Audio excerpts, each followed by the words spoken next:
يقع المركز الاستشفائي الجامعي لطنجة الذي تبلغ طاقته الاستيعابية 797 سريرا بقلب منظومة صحية بامتياز،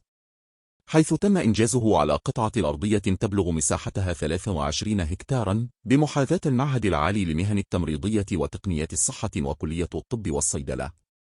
ورصدت للمركز الاستشفائي الجامعي محمد السادس استثمارات تفوق قيمتها 2.4 مليار درهم ممولة من ميزانية الدولة والصندوق القطري للتنمية. وتتميز هذه البنية الاستشفائية من الجيل الجديد بطابعها العصري من خلال هندستها وجودة العلاجات التي تقدمها وإدماجها لتكنولوجيات متطورة، واحترامها لمبادئ الحفاظ على البيئة والاستدامة من خلال منظومة الألواح الكهربائية الشمسية، وحطة معالجة المياه العادمة للمختبرات، وحطة معالجة النفايات الطبية الصلبة.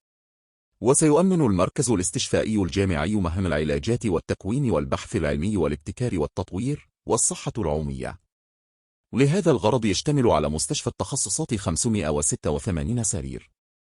الذي يتكون بدوره من قطب طبي وجراحي، ومصلحة طب الجهاز التنفسي، ومصلحة لأمراض الدم، ومصلحة لطب الغدد الصماء، ومصلحة طب القلب، ومصلحة الأنف والأذن والحنجرة، ومصلحة طب الأعصاب، وطب العيون، والطب النووي،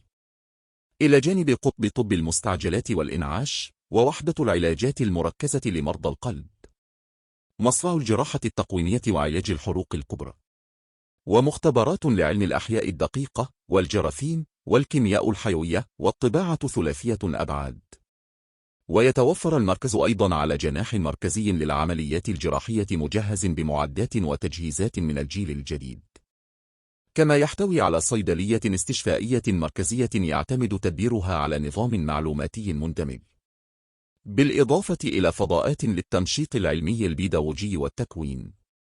وقاعة كبيرة للمؤتمرات، ومهبط لطائرات الهليكوبتر. وتشكل هذه الآلية المتوفرة بمؤسسات الرعاية الطبية الأساسية وكذا بالمؤسسات الاستشفائية رافعة